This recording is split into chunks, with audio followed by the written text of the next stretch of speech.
বলো আনন্দ হয়েছে? হয়নি? হয়েছে? তাহলে আনন্দ হয়েছে তো? এর থেকে আনন্দ পাবে? এই আনন্দ পেতে গেলে প্রত্যেক বছর বেলসিংহে কীর্তন শুনতে আসতে হবে। আসবেন তো? আপনারা আসবেন সবার প্রতি বছর? হ্যাঁ, বাস। হ্যাঁ, আর বছর এসেছিলে? আবার এবছর এসেছিলে? খুব ভালো ব্যাপার। হ্যাঁ, বেলসিংহে তো ধীরে ধীরে প্রচুর ভক্তের সংখ্যা বাড়ছে। এটা আপনাদেরই কৃপা, আমাদের কোনো কৃতিত্ব নয়, এসব মহাপ্রভুর কৃপা। কীর্তনিয়া তাদের গান বুঝিয়ে জমিদার গিন্নি চন্দ্র শশী দেবীকে এমন গৌরাঙ্গ প্রেমে তিনি পাগল করে দিলেন। একটা হতভাগ্য জননী যে সদ্য হারা হয়েছে তার স্বামীকে নিয়ে, সবে সবে স্বামী চলে গেছে, কারোর না কারোর অবলম্বন তো সে চায় বাবা। কারোর কাছে গিয়ে সে থাকবে, কারোর নাম নিয়ে থাকবে, কারোর ভালোবাসায় থাকবে। এক কীর্তনিয়া তিনি তার কীর্তন গানের মধ্যে ওই চন্দ্র শশী দেবীর মনে আজকের গৌরাঙ্গের প্রতি ভালোবাসা জন্ম দিল। কীর্তনিয়া চরণ ধরিয়ে ধরেছে। কীর্তনিয়া, আমি এক পাপী মানুষ, পাপী না হলে এই অল্প বয়সে এই বিধবা হয়ে আমি, তুমি বলো কীর্তনিয়া, আমার তো অবলম্বন কেউ নেই। আমি যদি গৌরাঙ্গকে ডাকি, গৌরাঙ্গ কি আমায় দেখা দেবে? আমার সঙ্গে তিনি কৃপা করবে আমার কাছে? কে বলেছে পারবে না মা? নিশ্চয়ই করুণা করবে। তুমি কোন ভাবে তাকে পেতে চাও, তুমি তাকে একবার দেখে। কোন ভাবে তুমি গৌরাঙ্গ মহাপ্রভুকে ডাকতে চাও, তুমি যেভাবে পাবে, যেভাবে চাইবে, তুমি সেইভাবে ভগবানকে তোমার কাছে পাবে। আচ্ছা কীর্তনিয়া, ভগবানকে কিভাবে পাওয়া যায়? শোনো মা, ভগবানকে পেতে গেলে 5খানা রাস্তা রয়েছে ভগবানকে কাছে পাওয়া। 5খানা রাস্তা? হ্যাঁ, 5টা রাস্তা রয়েছে। 5টা রাস্তা। বলে কি কি রাস্তা? বলে শোনো মা, প্রথম রাস্তা হলো শান্তরস। শান্তরস কাকে বলে? যে ভক্ত নিজেকে ভাবে জীবাত্মা, ভগবানকে ভাবে পরমাত্মা, সেই ভেবে যে সাধনা করে তাকে বলে শান্তরস। আস্তে কথা নয় বাবা, সব প্রত্যেককে শুনে নিন। এসব তত্ত্ব, প্রত্যেকটা কথা হচ্ছে তত্ত্ব। তত্ত্ব মানে ঝাঁটা কোথায়, কুস্তে কোথায়, ওসব তত্ত্ব নয়। কোনটা কি করলে না করলে হবে সেই সব তত্ত্ব নয়। সব আচার সব শুনবেন না, শাস্ত্রীয় সিদ্ধান্ত শুনুন যে ভগবানকে পাওয়ার রাস্তা কোনো টোটকা দিয়ে হয় না। হ্যাঁ, তুলসী পাতা গিলে খেলে ভগবান চলে আসবে, ওসব তত্ত্বকথায় বিশ্বাস করবেন না। শাস্ত্রীয় মতে 5খানা রাস্তা। এই 5খানা রাস্তা কি? প্রথম রাস্তা শান্তরস। শান্তরস কি? শান্তরস হচ্ছে যে ভক্ত নিজেকে ভাবে জীবাত্মা, ভগবানকে ভাবে পরমাত্মা, তার সঙ্গে মিলিত হওয়া তার জীবনের মূল লক্ষ্য, সেইটা শান্তরস। 1 নম্বর গেল। 2 নম্বর দাস্যরস। দাস্যরস কাকে বলে? যে ভক্ত নিজেকে ভাবে দাস, ভগবানকে ভাবে প্রভু। একটা দাস, একটা চাকর যেমন তার মালিককে সর্বদা সেবা করে যায়, তেমনি কোন ভক্ত যদি ভগবানকে প্রভু জ্ঞানে সর্বক্ষণ সেবা করে যায়, সেই ভেবে ভগবানকে ভালোবাসতে চায়, সেটা হচ্ছে দাস্যরস। 2 নম্বর। 3 নম্বর বলছে সখ্যরস। সখ্য মানে বন্ধু। যে ভক্ত নিজেকে ভাবে আমি ভগবানের বন্ধু আর ভগবানও আমার বন্ধু, এই ভেবে যে ভালোবাসাটা শুরু করে, তার নাম হচ্ছে সখ্যরস। 3 নম্বর। 4 নম্বর বাৎসল্য রস। যে ভক্ত নিজেকে ভাবে ভগবানের গুরুজন আর ভগবান আমার সন্তান সম, এইটা অনেকটা উচ্চ স্তরের সেবা। এ সবার দ্বারা হবে না বাবা, এটা সবার জন্য নয়। দুধ সবাই খেতে পারে, ক্ষীর সবাই হজম করতে পারে না। ক্ষীর হজম করতে গেলে হজম শক্তির জোর থাকা চাই, তবে সে হজম করতে পারবে। হ্যাঁ, এই বাৎসল্য রস হচ্ছে সেই রকম রস। কি রকম রস?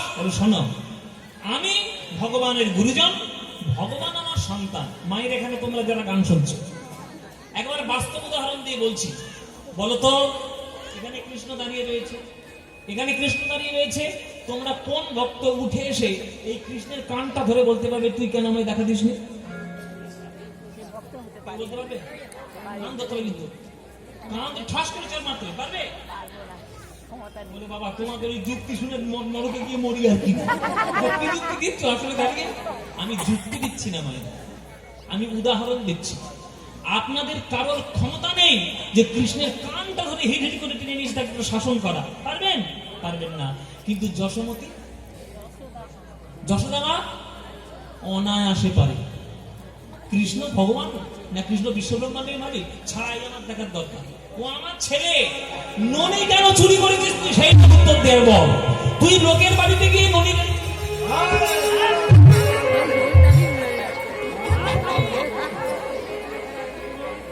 বলো বাবা, এই সাধনা করতে গেলে তোমার সাধনার জোর থাকতে হবে না? যশোমতীর মতো ভগবানকে কান ধরে টেনে আনতে গেলে তোমার সাধনার জোর থাকতে হবে না? অনেক উচ্চ স্তরের সেবা, বাৎসল্য রস। সর্বশ্রেষ্ঠ সেবা কি? মধুর রস। যে ভক্ত নিজেকে ভাবে ভগবানের প্রিয়তম বা প্রিয়তমা, আর ভগবানকেও ভাবে নিজের প্রিয়তম বা প্রিয়তমা, এই ভেবে যে ভালোবাসা শুরু করে, সেইটা জগতের শ্রেষ্ঠ রস না।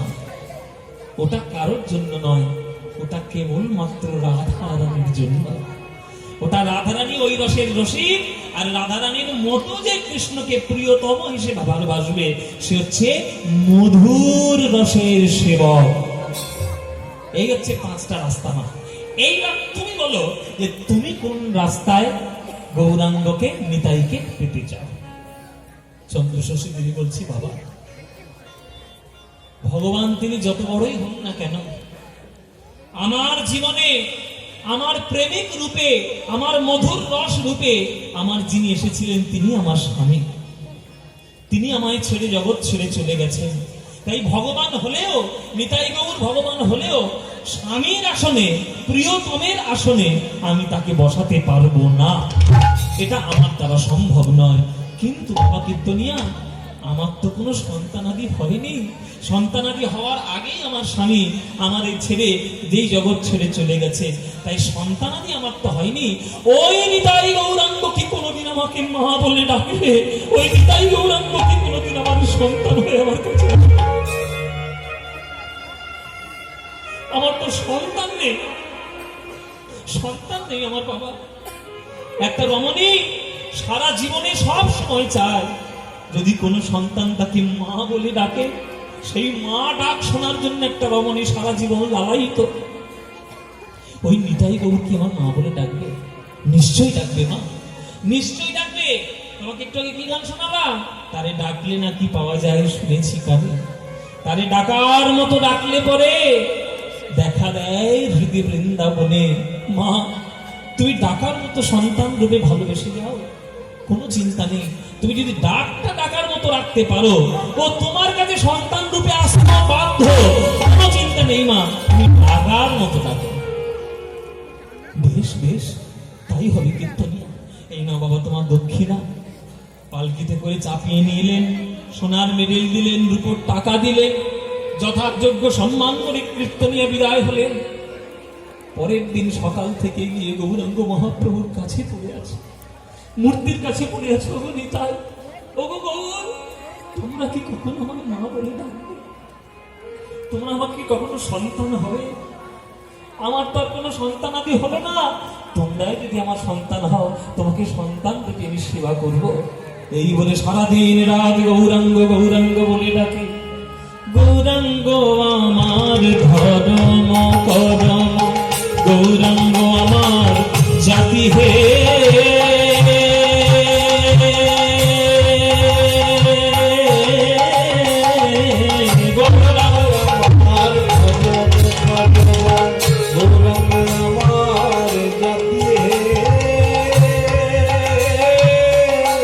গৌরাঙ্গ আমার,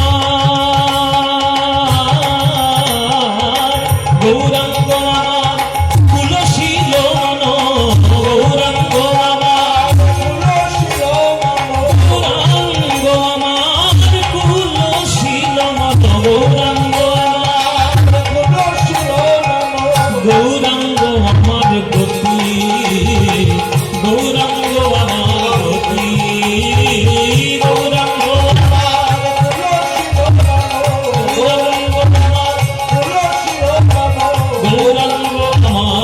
জ্যোতি হে গৌরাঙ্গ আমার জ্যোতি আমি গৌর বিনা কিছু জানি না হে গৌর বিনা কিছু জানি না হে গৌর বিনা কিছু জানি না হে গৌর বিনা কিছু জানি না হে আমার জীবন মরণের গতি গৌর বিনা কিছু জানি না হে আমার জীবন মরণের গতি গৌর বিনা কিছু জানি না হে গৌরাঙ্গ মন্দিরে বসে বসে গৌর গৌর বলে ডাকছে আর দরজার বাইরে এসে নায়েব মশাই ডাকছে নায়েব ও গিন্নিমা ও গিন্নিমা সদ্য সদ্য বেদবা হয়েছে এত ভক্তি মায়ের মনে জেগেছে এখন মা আমার মন্দিরে বসে বসে তো গৌর গৌর বলে ডাকছে এই মায়ের ভক্তি কি করে রোধ করি ও মা শুধু গৌর গৌর বলে ডাকলে হবে তোমার যে এত বিরাট বড় একটা জমিদারি রয়েছে সম্পত্তিটাও তো বুঝে নিতে হবে নাকি আমাদের জমিদার মশাই তো তিনি চলে গেছেন পরলোকে এই দায়িত্ব তো তোমাকেই সামলাতে হবে মা ও মা দরজায় টোকা পড়েছে নায়ক মশাই দরজা খুলে বলছে কি ব্যাপার নান মশাই কি ব্যাপার নাই মশাই কি ব্যাপার হয়েছে কি জন্য আপনি এইভাবে ডাকছেন শোনো মা শোনো মা এই যে তোমার এই যে বিরাট বড় জমিদারি সম্পত্তি ভালো করে হিসেব পত্র একটু বুঝে নাও নইলে তো লোকের কাছে গিয়ে বলবে যে নায়ক মশাই ঠকি নাকি নায়ক মশাই টাকা পয়সা সব নিয়ে নিয়েছে তো আত্মসাৎ করেছে তো বলবে ওকেও আমি অত ঝামেলার মধ্যে যাবো না মা তোমার টাকা পয়সা পরিষ্কার তুমি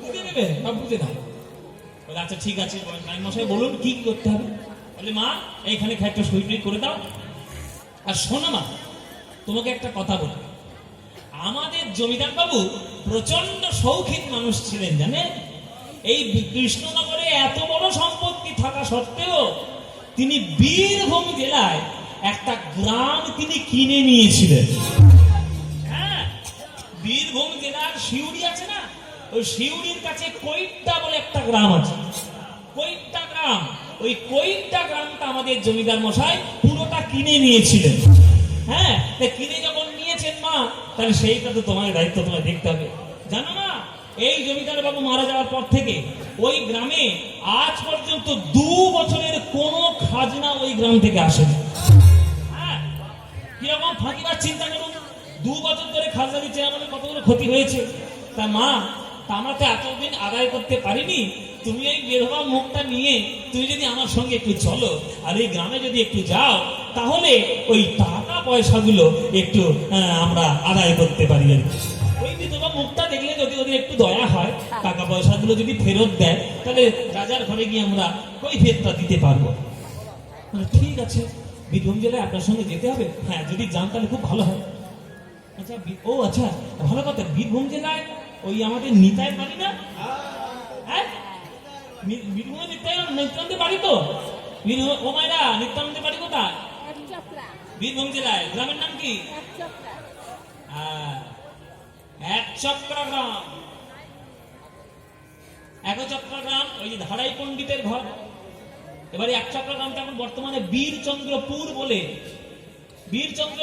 নাম মানে পরিচিত বীরচন্দ্রপুর নিতাইয়ের জায়গা ওই নিতাইয়ের জায়গায় ওইখানে একবার ঘুরে আসবো আর ওই বীরভূম জেলায় যেহেতু তারাপীঠ মা সতী তারাপীঠে যখন ওখানে প্রকাশ রয়েছে তাহলে ওইখানেও একটু ঘুরে আসবো চলো চলো চলো নায়ক মশাই চলো সবাইকে নিয়ে যাবো শুভস্য শীঘ্রম বলেছি যখন কালকেই বেরোবো কালকে সকালে নায়ক মশাই লাঠিয়াল জোগাড় করুন সখানে লাঠিয়াল জোগাড় করবেন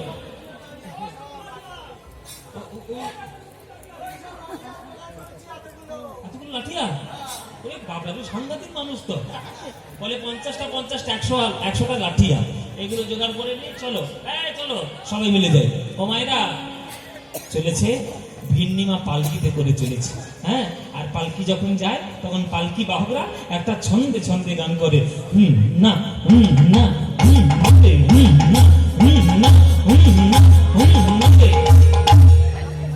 আমাদের বেলসিং গ্রামে পালকি আছে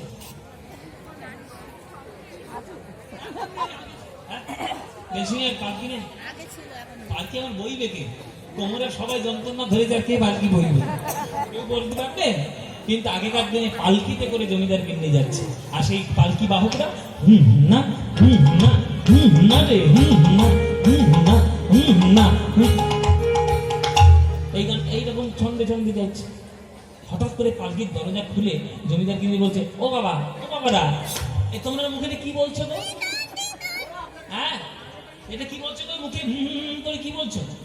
এবার যারা পালকি বই নিয়ে যাচ্ছে বলো, ও গিন্নিমা এইটা, ও এসব আপনাকে শিখতে হবে না, এসব আমাদের পালকি চালানোর গান।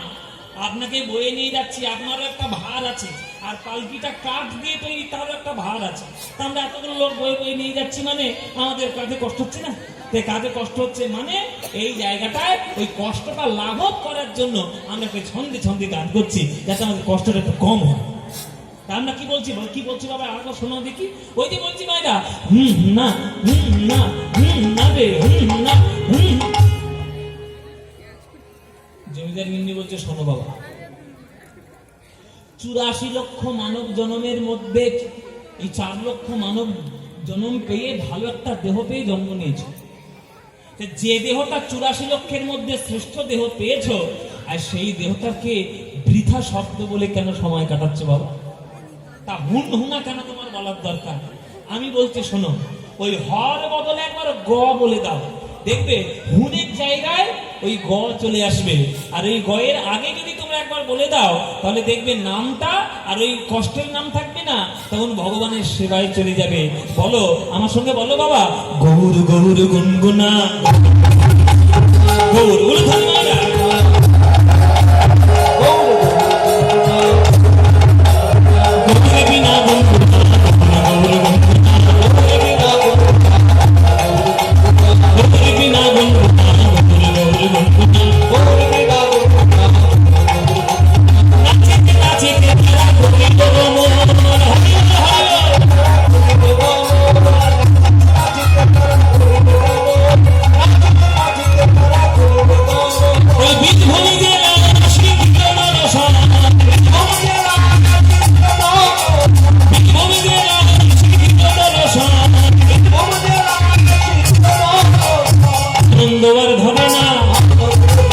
এই বীরভূমি জেলায় এসে আনন্দ হবে না।